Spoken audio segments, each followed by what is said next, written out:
நம சிவாய வாழ்க. നാഥൻ്റെ പാദം വാഴ്ക വാഴ്ക. മാണിക്യവാചകസ്വാമിയുടെ തിരുവാചകത്തിലെ അടുത്ത ഒരു പുതിയ പതികത്തിലേക്ക് നമുക്ക് പ്രവേശിക്കാം. ആനന്ദത്തിൽ ആറാടുന്ന ഒരു മാനസിക തലത്തെക്കുറിച്ചിട്ടാണ് ഇവിടെ മാണിക്യവാചകർ പാടുന്നത്. ശിവനോടുള്ള ഭക്തി കൊണ്ട് പരമാനന്ദത്തിൽ മുഴുകാൻ കഴിയും.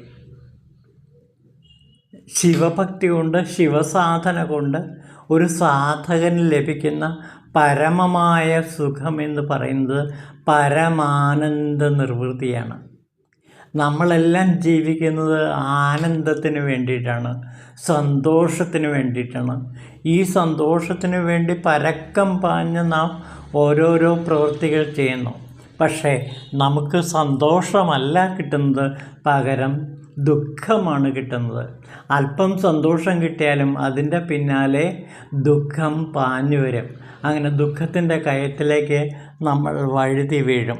എന്നാൽ ശിവഭജനം കൊണ്ട്, ശിവസേവ കൊണ്ട്, ശിവഭക്തി കൊണ്ട് നമുക്ക് ലഭിക്കുന്ന ഏറ്റവും വലിയ പ്രയോജനം എന്ന് പറയുന്നത് ആ പരമാനന്ദ നിർവൃതിയാണ്, ശിവാനന്ദ ലഹരിയാണ്. ഈ ശിവാനന്ദ ലഹരി നുകർന്നു കഴിഞ്ഞാൽ മറ്റ് ദുഃഖങ്ങളൊന്നും നമ്മളെ ബാധിക്കുകയില്ലാണ്. അതുകൊണ്ടാണ് എഴുത്തച്ഛൻ പറഞ്ഞത് പരമപാഹിമം പരമാനന്ദമെന്നതേ പറയാവൂ എന്ന് പറയുന്നത് അതുകൊണ്ടാണ്. അപ്പോൾ ആ പരമാനന്ദ നിർവൃതി ലഭിക്കാൻ ശിവസാധന കൊണ്ട് ഒരു ഭക്തന് കഴിയുന്നു.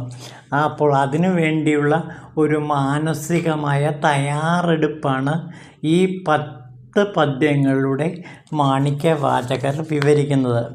ദാ നോക്കൂ.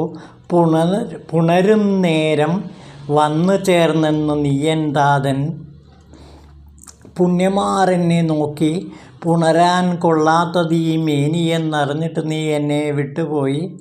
പുണർന്നാലും ഇല്ലെന്നാലും നിൻ കഴലിങ്കലുള്ളതാം പ്രേമം ഒന്നേ നിന്നോട് ചേർത്തിടട്ടെ സുന്ദരനേത്ര എനിക്കേക ശിവഭോഗം. അല്ലയോ സുന്ദരനേത്ര, അല്ലയോ ത്രിനേത്ര, എനിക്ക് അങ്ങയുടെ ശിവാനുഭൂതി, ശിവസുഖം, ശിവഭോഗം നൽകുക എന്ന് പറയുന്നു. അപ്പോൾ ശിവഭോഗം എന്ന് പറയുന്നത് ശിവ ആനന്ദമാണ്. ഈ ശിവാനന്ദ ലഹരി നുകരാൻ അല്ലയോ ഭഗവാൻ എന്നെ അനുഗ്രഹിക്കണമേ. പുണരും നേരം വന്നു ചേർന്നെന്നു നീയൻ താതൻ, നീ എൻ്റെ താതനാണ്, നീ എൻ്റെ പിതാവാണ്. അല്ലയോ മഹാപിതാവേ, നിന്നെ ഞാൻ പുണരട്ടെ. നോക്കൂ, പിന്നെ പുണ്യമാം എന്നെ നോക്കി പുണരാൻ കൊള്ളാത്തത് ഈ മേനി എന്നറിഞ്ഞിട്ട് നീ എന്നെ വിട്ടുപോയി. പലപ്പോഴും നീ എൻ്റെ അരികിൽ വന്നു, പക്ഷേ എന്നെ ആലിംഗനം ചെയ്യുന്നില്ല, എന്നെ പുണരുന്നില്ല. എന്താ കാരണം? എൻ്റെ മേനി പുണരാൻ കൊള്ളാത്തതാണ്. എൻ്റെ മേനി, എൻ്റെ ശരീരം അങ്ങയുടെ സ്പർശത്തിന് അർഹമല്ല എന്ന് കരുതി അങ്ങ് പലപ്പോഴും എന്നെ വിട്ടുപോയിട്ടുണ്ട്. അതായത് മാലിന്യങ്ങൾ, മലങ്ങൾ എപ്പോഴും എന്നിൽ നിറഞ്ഞിരിക്കുന്നു. അതുകൊണ്ട് എൻ്റെ അരികിൽ അങ്ങ് വരുമ്പോഴും എന്നെ ഒരിക്കലും അങ്ങ് പുണരാറില്ല. കാരണം എന്താ? പുണരാൻ കൊള്ളാത്തത് ഈ ദേഹം എന്ന് കരുതിയിട്ടാണോ അങ്ങ് എന്നെ വിട്ടുപോയത്? പുണർന്നെന്നാലും ഇല്ലെന്നാലും നിൻ കഴലിണ ഞാൻ പ്രേമത്തോടെ പുൽകാൻ ആഗ്രഹിക്കുന്നു എന്നാണ് പറയുന്നത്. പുണർന്നാലും ഇല്ലെന്നാലും, അങ്ങനെ ആലിംഗനം ചെയ്താലും ഇല്ലെങ്കിലും തീർച്ചയായിട്ടും അങ്ങയുടെ കഴലിണ പോകുവാൻ പ്രേമമൊന്നേ നിന്നോട് ചേർത്തിടട്ടെ. ശിവപ്രേമത്താൽ എനിക്ക് എപ്പോഴും അങ്ങയുടെ കഴലിണയെ പ്രാർത്ഥിച്ചുകൊണ്ട് ജീവിക്കാൻ എനിക്ക് അനുവാദം തരിക. അപ്പോൾ ശിവപ്രേമം കൊണ്ട് എന്നെ മനസ്സ് ഉരുകിയൊലിക്കട്ടെ. ശിവപ്രേമത്താൽ ഞാൻ അങ്ങയുടെ കടലിണയെ തേടി തേടി അലഞ്ഞു തിരിയുകയാണ്. ആ ശിവപ്രേമം എന്നിലുണ്ടെങ്കിൽ മറ്റൊന്നും എനിക്ക് ഭയപ്പെടാനില്ല. സുന്ദരനേത്ര എനിക്കേക ശിവഭോഗം. അങ്ങനെ ശിവഭോഗം അങ്ങ് എനിക്ക് തീർച്ചയായിട്ടും നൽകണമേ എന്നുള്ള ഒരു പ്രാർത്ഥനയാണ് ഈ പാടലിൽ മാണിക്യവാചകർ നൽകുന്നത്. സുന്ദരനേത്ര എനിക്കേക ശിവസ്നേഹം. ആ ശിവസ്നേഹത്താൽ അങ്ങ് എന്നെ വാരിപ്പുണരുക. അതോടെ എൻ്റെ ജീവിതം ശിവാനന്ദ ലഹരിയെ ശിവഭോഗത്തിൽ മുഴുകട്ടെ എന്നാണ് പറയുന്നത്. അപ്പോൾ ശിവഭോഗം എന്ന് പറയുന്നത് ശിവാനന്ദ ലഹരിയാണ്. ആ ശിവാനന്ദ ലഹരിയിൽ മുങ്ങി ആറാടി, ആനന്ദ നിർവൃതിയിൽ ആറാടി എൻ്റെ ജീവിതം സഫലമാകട്ടെ. അതിന് അങ്ങ് എന്നെ ഒന്ന് വന്ന് പുണരുക. ഇതേവരെ അങ്ങ് എൻ്റെ അരികിൽ വന്നെങ്കിലും അങ്ങ് എൻ്റെ മേനി മലിനമായതുകൊണ്ടാണോ എന്നറിയില്ല, അങ്ങ് എന്നെ പുൽകാതെ പോയി. ദയവ് ചെയ്ത് എൻ്റെ മഹാപ്രേമത്തെ അങ്ങ് മനസ്സിലാക്കി എന്നെ ആലിംഗനം ചെയ്താലും അങ്ങനെ ശിവഭോഗത്തിൽ ഞാൻ മുഴുകട്ടെ, ശിവാനന്ദ ലഹരിയിൽ ഞാൻ മുഴുകട്ടെ. അടുത്ത പദ്യത്തിലേക്ക് നോക്കൂ. ഭോഗവും വേണ്ടെനിക്ക് ഇന്ദ്രലോകവും ഏകനെ നിൻ്റെ കഴലിണയല്ലാതെ വേറെ ഏതും ആശ്രയമില്ല എന്നുടെ തമ്പുരാനെ. മേനിയും മലിനമാർന്ന് വിറച്ച് ശിരസിന്മേൽ പാണികൾ കൂപ്പി കണ്ണീരയ്യനെ ചൊരിയണം. ഞാൻ എൻ്റെ ശിരസിൽ കൈകൂപ്പി അങ്ങയ്ക്ക് വേണ്ടി കേണ് പ്രാർത്ഥിക്കുകയാണ്. എന്താണങ്ങ്? ഭോഗവും വേണ്ട എനിക്ക് ജീവിതഭോഗങ്ങളൊന്നും വേണ്ട, ശിവഭോഗം മാത്രം മതി, ശിവാനന്ദം മാത്രം മതി. ലൗകിക ജീവിതത്തിലെ ആ ലോക ജീവിത ഭോഗങ്ങളൊന്നും എനിക്ക് വേണ്ടെനിക്ക് ഇന്ദ്രലോകവും ഏറ്റവും ശ്രേഷ്ഠമായ ആ സ്വർഗ പോലെ മനോഹരമായ ആ ഇന്ദ്രലോകവും എനിക്ക് വേണ്ട. ഏറ്റവും ശ്രേഷ്ഠമായ ഇന്ദ്രലോകവും ഞാൻ ആഗ്രഹിക്കുന്നില്ല. അപ്പോൾ ഈ ഭൗതിക ജീവിതത്തിലെ സുഖഭോഗങ്ങളോ ഇന്ദ്രലോകമോ പോലും ഞാൻ ആഗ്രഹിക്കുന്നില്ല. ഏകനെ നിൻ്റെ കഴലിണയല്ലാതെ വേറെ ഏതും ആശ്രയമില്ല. നിൻ്റെ കഴലിണ മാത്രമേ, നിൻ്റെ പാദങ്ങൾ മാത്രമേ എനിക്ക് ആശ്രയമായിട്ടുള്ളൂ. മറ്റൊന്നും എനിക്ക് ആശ്രയമായിട്ടില്ല, മറ്റൊന്നും എനിക്ക് വേണ്ടതാനും. ഇന്ദ്രലോകവും വേണ്ട, ഈ ലോക ജീവിതത്തിലെ ശിവഭോഗങ്ങളോ അല്ലെങ്കിൽ സുഖസമൃദ്ധികളോ ഒന്നും എനിക്ക് വേണ്ട. അങ്ങയുടെ കഴലിണയിൽ അഭയം തേടുക മാത്രം മതി എൻ്റെ തമ്പുരാനെ. മേനിയും അലിവാർന്ന് വിറച്ച്, എൻ്റെ മേനി അലിവാർന്ന് അങ്ങയോടുള്ള പ്രേമം കൊണ്ട് അലിഞ്ഞില്ലാതാകുകയാണ്. ശിരസിനു മേൽ പാണികൾ കൂപ്പി കണ്ണീർ തൂക്കി അയ്യനെ ചൊരിഞ്ഞിടേണം ഭക്തി എന്ന് പറഞ്ഞ് ഞാൻ പ്രാർത്ഥിക്കുകയാണ്. അങ്ങയോടുള്ള ശിവഭക്തി അല്ലാതെ മറ്റൊന്നും എനിക്ക് ആവശ്യമില്ല. അത്രമേൽ എൻ്റെ മനസ്സ് അലിഞ്ഞ് വിറച്ച് എൻ്റെ ശിരസിൻ്റെ മേൽ ഞാൻ കൈകൾ കൂപ്പി പ്രാർത്ഥിക്കുകയാണ്. ശിവനെ, ഭഗവാനെ, പിതാവേ, അങ്ങ് എനിക്ക് ഭക്തി നൽകിയാലും ശിവഭക്തി നൽകിയാലും ആ ശിവഭോഗം നൽകിയാലും ശിവാനുഗ്രഹം, ശിവൻ്റെ അരുൾ എനിക്ക് കിട്ടണമേ.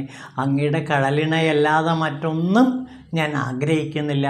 ആ കടലിണയിൽ ചേരുവാനുള്ള അനുഗ്രഹമല്ലയോ ഭഗവാൻ, നിന്നോട് ചേരുവാൻ, നിന്നെ എപ്പോഴും സ്മരിച്ചുകൊണ്ട് എൻ്റെ ഹൃദയം ശിവഭക്തിയാൽ അലിഞ്ഞലിഞ്ഞ് ഉരുകി തീരാൻ ഞാൻ ആഗ്രഹിക്കുന്നു. അല്ലയോ ഭഗവാനെ, എന്നെ അനുഗ്രഹിക്കണമെന്ന് പറഞ്ഞ് കൈകൾ കൂപ്പി ശിരസിൻ്റെ മേൽ പിടിച്ചുകൊണ്ട് ഞാനിതാ കരഞ്ഞ് നിലവിളിച്ച് ശിവഭഗവാന് വേണ്ടി, ശിവപ്രേമത്തിനു വേണ്ടി പ്രാർത്ഥിക്കുന്നു. അങ്ങ് അനുഗ്രഹിച്ചാലും. ഈ വാക്കുകളൊക്കെ കേൾക്കുമ്പോൾ സാക്ഷാൽ ശിവഭഗവാൻ മാണിക്യവാചകരുടെ അടുത്തേക്ക് വരും. കാരണം അത്രയ്ക്ക് ഹൃദയമലിഞ്ഞലിഞ്ഞുള്ള ഭക്തി നിർഭരമായ വാക്കുകളാണ്. അത് വാക്കുകളിലൂടെ ആവിഷ്കരിക്കുമ്പോൾ, അത് മലയാളത്തിലേക്ക് തർജ്ജിമ ചെയ്യുമ്പോൾ പോലും അതിൻ്റെ ശക്തി നമുക്ക് വേണ്ടത്ര കിട്ടുന്നില്ല. ഇത് ശരിക്കും തമിഴിൽ തന്നെയാണ് പഠിക്കേണ്ടത്. ഇവിടെ മലയാള തർജ്ജിമ, ഉള്ളൂർ എം പരമേശ്വരൻ്റെ മലയാള തർജ്ജിമ വച്ചിട്ടാണ് നാം നോക്കുന്നത്. തർജ്ജമ ചെയ്യുമ്പോൾ പലപ്പോഴും ആ തമിഴ് മൊഴിയുടെ ആ മനോഹാരിത, ആ ആർജവം, ആ ശക്തിവിശേഷം, ആ സ്നേഹവായ്പ് എല്ലാം കുറേയൊക്കെ നഷ്ടപ്പെടും. മലയാള മൊഴിക്ക് ആ തമിഴ് മൊഴിയുടെ അത്ര സൗന്ദര്യം ഒരിക്കലും ഉണ്ടാകില്ല. ആ തേൻ തൂകുന്ന, തേൻ ചൊരിയുന്ന മധുരപദങ്ങളാണ് തമിഴ് മൊഴി. ആ തമിഴ് മൊഴിയോട് കിടപിടിക്കാൻ മലയാള മൊഴിക്ക് ഒരിക്കലും കഴിയില്ല. അതുകൊണ്ട് മലയാളത്തിലുള്ള ഈ തർജ്ജമ വായിക്കുമ്പോൾ നമുക്ക് ഭക്തിയുടെ ഒരു 50% ചോർന്നു പോകുന്നുണ്ട്. അത് ഒറിജിനൽ തമിഴ് തന്നെയാണ് നാം ഇത് പഠിക്കേണ്ടത്. അപ്പോൾ സാധാരണ മലയാളികൾക്ക് മനസ്സിലാക്കാൻ വേണ്ടി ഞാൻ ഈ തർജ്ജമ ഉപയോഗിക്കുന്നു എന്നേ ഉള്ളൂ. ഇതാ അടുത്ത പദ്യം നോക്കൂ. അയ്യനെ നീയല്ലാതെ എനിക്കൊരു പറ്റും, വഞ്ചകൻ ഞാനോ കളവർന്നവൻ ഉണ്മയറ്റവൻ, അജ്ഞനമിഴിയാൾക്ക് മെയ് പാതി പകുത്തു കൊടുത്തവനെ, നിൻ കഴൽ കീഴിലുള്ള അടിയാരുടെ പ്രേമം എനിക്കും തോന്നിയിടുവാൻ എൻ പുരാനരുളേണം.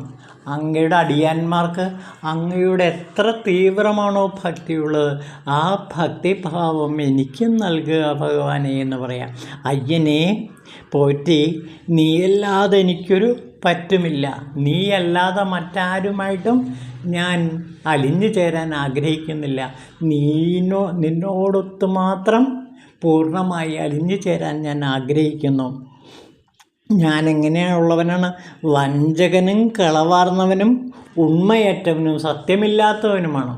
ആ സത്യമില്ലാത്ത, ഉണ്മ അറ്റ, കളവാർന്ന വഞ്ചകനായ എന്നെ അഞ്ജനമിഴിയാൾക്ക് മെയ് പാതി പകുത്തു കൊടുത്താലയോ ശിവഭഗവാനെ, അങ്ങ് എനിക്കും അനുഗ്രഹം ചൊരിയണമേ. അങ്ങ് ദയാലുവിൽ വെച്ച് ദയാലുവാണ്, കാരുണ്യവാന്മാരിൽ വെച്ച് കാരുണ്യവാനാണ്. അതുകൊണ്ടാണല്ലോ പാർവതി ദേവിക്ക് പാതി മെയ്യ് പകുത്തു കൊടുത്തത്. അങ്ങനെയുള്ള കാരുണ്യവാനായ ഭഗവാനെ, അങ്ങയുടെ കാരുണ്യം എന്നിലും ചൊരിയണമേ. നിൻ കഴൽ കീഴിലുള്ള അടിയോരുടെ പ്രേമം എനിക്ക് നൽകണമേ. അടിയാന്മാരുടെ, അടിയാന്മാരുടെ, ശിവദാസന്മാരുടെ ആ മഹാഭക്തിയുടെ ഒരംശമെങ്കിലും ഭഗവാനെ എനിക്ക് നൽകണമേ. അങ്ങനെ ശിവഭക്തി കൊണ്ട് എൻ്റെ ഹൃദയം അലിഞ്ഞലിഞ്ഞ് ഇല്ലാതാകട്ടെ. വഞ്ചകനായ എൻ്റെ വഞ്ചന മുഴുവനും ഇല്ലാതാകണമെങ്കിൽ, എൻ്റെ ഉണ്മ അറ്റ അവസ്ഥ മാറി ഉണ്മയുറ്റവനായി മാറണമെങ്കിൽ, അല്ലയോ ഭഗവാനെ, അങ്ങയുടെ ശിവഭക്തി കൊണ്ടല്ലാതെ ഒരിക്കലും കഴിയില്ല. അതുകൊണ്ട് മഹാദേവ, അങ്ങ് എനിക്ക് ആ മഹാപ്രേമം, ശിവപ്രേമം കൊണ്ട് എൻ്റെ ഹൃദയം ഉരിയൊലിക്കട്ടെ. പോകണം ദേഹബോധം, ഏകണം ശിവബോധം, നിൻ കഴലുകളിൽ വേണം മാറാത്ത പ്രേമഭാവം, അണച്ചു നായോടെന്നയ്യോ എന്നെ രക്ഷിക്കണം. പുണർന്നിട്ടടിയനും പോറ്റിയെന്നോ ദിഴയണം, പിണമാകിലും വീണ്ടും പിറന്നു വന്ന് നിന്നെ വണങ്ങിയിടണമെന്നും മന്നവാ ജന്മം തോറും. ഇനി എനിക്കൊരു ജന്മമുണ്ടെങ്കിൽ അത് അങ്ങയെ പുണരുന്നതിന് വേണ്ടി. എൻ്റെ ശരീരം പിണമായി തീർന്നാലും വീണ്ടും ഒരു ജന്മം ഉണ്ടാകുമ്പോൾ അങ്ങയെ വണങ്ങാനുള്ള മഹാഭാഗ്യം, അങ്ങയോടുള്ള പ്രേമവായ്പ കൊണ്ട് എൻ്റെ ഹൃദയം തിങ്ങി വിങ്ങാനുള്ള മഹാഭാഗ്യം അല്ലയോ ഭഗവാനെ, അങ്ങ് എനിക്ക് നൽകണം. അങ്ങ് എന്നെ വന്ന് പുണർന്ന് എന്നെ രക്ഷിക്കണം എന്ന് ഭഗവാനോട് താണു വീണ് കേണപേക്ഷിക്കണം. പോകണം ദേഹബോധം ഒരു സാധകൻ്റെ നിരന്തര പ്രാർത്ഥനയാണ്. എൻ്റെ ദേഹാഭിമാനം ഒന്ന് പോയി കിട്ടണം. ഈ ദേഹാഭിമാനം, ആണവമലം, അത് പോകണം. ഈ ദേഹത്തോടുള്ള അഭിമാനം, അതിനോടുള്ള ആ ഒട്ടിച്ചേരൽ അവസ്ഥ മാറണം. എന്നിട്ടോ ഏകണം ശിവബോധം, ശിവബോധം എനിക്ക് നൽകണം, ശിവപ്രേമം എനിക്ക് നൽകണം, ശിവജ്ഞാനം എനിക്ക് നൽകണം. നിൻ കടലുകളിൽ വാഴണം. നിൻ്റെ കടലുകൾ, നിൻ്റെ പാദങ്ങളെ സ്മരിച്ചുകൊണ്ട് നിൻ്റെ പാദങ്ങളിൽ ചേരാനുള്ള അനുഗ്രഹം അല്ലയോ എനിക്ക് ഭഗവാനെ നൽകണം. മാറാത്ത പ്രേമം, നിന്നോട് ഒരിക്കലും തീരാത്ത അകൈതവമായ ശിവപ്രേമം കൊണ്ട് എൻ്റെ ഹൃദയം നിറഞ്ഞു കവിയട്ടെ. പുണർന്നിട്ട് അടിയനെ പോറ്റി വളർത്തണം. എന്നെ പുണർന്ന് എന്നെ ആലിംഗനം ചെയ്ത്, അല്ലയോ ഭഗവാനെ, അങ്ങ് എന്നെ പോറ്റി വളർത്തണം. ഇനിയൊരു ജന്മമുണ്ടെങ്കിൽ എൻ്റെ ശരീരം വീണ്ടും ശിവഭക്തിക്ക് വേണ്ടി ഉപയോഗിക്കാൻ അങ്ങ് അനുഗ്രഹിക്കണം. ഇനിയൊരു ജന്മം എനിക്ക് തരികയാണെങ്കിൽ അത് ശിവൻ്റെ അടിയാനായി ജീവിക്കാനുള്ള മഹാഭാഗ്യമല്ലയോ ഭഗവാനെ അങ്ങ് തരിക. മണ്ണോട് വിണ്ണും നിന്നെ വണങ്ങും നാൻമറയോ കാണാതെ വിലപിച്ച് വാടിപ്പോവും നിന്നിൽ ചേരാൻ. മാർഗം വേറില്ലായികയാൽ വണങ്ങി വിടില്ലെന്ന് വന്നു നിൻ കൃപയ്ക്കായി കാത്തിരിക്കുന്നു ഞങ്ങൾ. നിൻ്റെ കൃപയ്ക്കായി ഞങ്ങൾ കാത്തിരിക്കുകയാണ്. മണ്ണോട് വിണ്ണും നിന്നെ വണങ്ങും. മണ്ണും വിണ്ണും ഒരേപോലെ, അതായത് ഭൂമിയും സ്വർഗവും എല്ലാം തന്നെ അവിടുത്തെ ജീവിക്കുന്ന ജീവജാലങ്ങളെല്ലാം അങ്ങേ നിരന്തരം വണങ്ങിക്കൊണ്ടിരിക്കുന്നു. നാൻമറയും 4 മറകളും 4 വേദങ്ങളും നിന്നെ പാടി പുകഴ്ത്തിക്കൊണ്ടേയിരിക്കുന്നു. എൻ്റെ മാർഗം വേറെല്ലായ്കയാൽ വണങ്ങിടുന്നു. എൻ്റെ മാർഗവും അത് തന്നെയാണ്. ആ വേദങ്ങളുടെയും ആഗമങ്ങളുടെയും അതേ മാർഗത്തിലൂടെയാണ് ഞാനും ചരിക്കുന്നത്. അപ്പോൾ നിന്നെ പുകഴ്ത്തുന്ന, നിന്നെ പാടി പുകഴ്ത്തുന്ന ആ മണ്ണിലെയും വിണ്ണിലെയും എല്ലാ ജീവജാലങ്ങളും, അതേപോലെ 4 വേദങ്ങളും, അതേപോലെ എല്ലാ ആഗമങ്ങളും നിന്നെ സ്തുതിച്ച് പാടുന്നു. ആ വഴി തന്നെയാണല്ലയോ ഭഗവാൻ ഞാനും പിന്തുടരുന്നത്. അതുകൊണ്ട് അല്ലയോ ശിവഭഗവാനെ അങ്ങ് എനിക്ക് കരുണ ചൊരിഞ്ഞ് എന്നെ അങ്ങയുടെ അടിയാന്മാരുടെ കൂട്ടത്തിൽ ഒരാളായി കൂട്ടണമേ. കാരണം നീ കാട്ടി എന്നെ അനുഗ്രഹിക്കണമെന്ന് പറയണം. കാരുണ്യവാനായ ഭഗവാനെ അങ്ങ് എന്നെ അനുഗ്രഹിക്കണമേ എന്നാണ് ഇവിടെ മാണിക്യവാചകർ മനസ്സലിഞ്ഞ് ഹൃദയം ഉരുകി ശിവനോട് പ്രാർത്ഥിക്കുന്നത്. അപ്പോൾ അത്രമേൽ ഹൃദയസ്പർശിയായ ഈ പ്രാർത്ഥന ഏതായാലും ശിവഭഗവാൻ കേൾക്കുകയും മാണിക്യവാചകർക്ക് ദർശനം നൽകുകയും മാണിക്യവാചകരെ മാറോട് ചേർത്ത് പുൽകുകയും ചെയ്യുന്നത് നാം കാണുന്നുണ്ട്. അപ്പോൾ ഇതാണ് ശിവപുരാണത്തിൻ്റെ മഹിമ, ഇതാണ് തിരുവാചകത്തിൻ്റെ മഹത്വം. ഇത് വായിക്കുന്നവരെയും ശിവൻ പുൽകുന്നു. ആ ശിവപ്രേമം കൊണ്ട് ശിവഭോഗത്തിൽ മുഴുകി ജീവിക്കാൻ നമുക്കും കഴിയുന്നു. അതാണ് തിരുവാചകം വായിക്കുമ്പോഴുണ്ടാകുന്ന പ്രയോജനം. നാം ശിവഭോഗത്തിൽ, ലൗകിക ഭോഗങ്ങളിലല്ല ശിവഭോഗത്തിലാണ് മുഴുകി പിന്നെ ജീവിക്കുന്നത്. അതായത് ശിവപ്രേമത്തിലാണ് നാം പിന്നെ ജീവിക്കുന്നത്. ലോകത്തെ മുഴുവനും സ്നേഹിക്കാനുള്ള കഴിവ് നമുക്ക് കിട്ടുന്നു. സ്നേഹം കൊണ്ട് നമ്മുടെ ഹൃദയം ഉരുകി അലിഞ്ഞലിഞ്ഞ് ശിവപാദങ്ങളിൽ ലയിക്കുന്ന മഹനീയമായ കാഴ്ചയാണ് നാം ഇവിടെ കാണുന്നത്. ഓം ശിവായ നമഃ.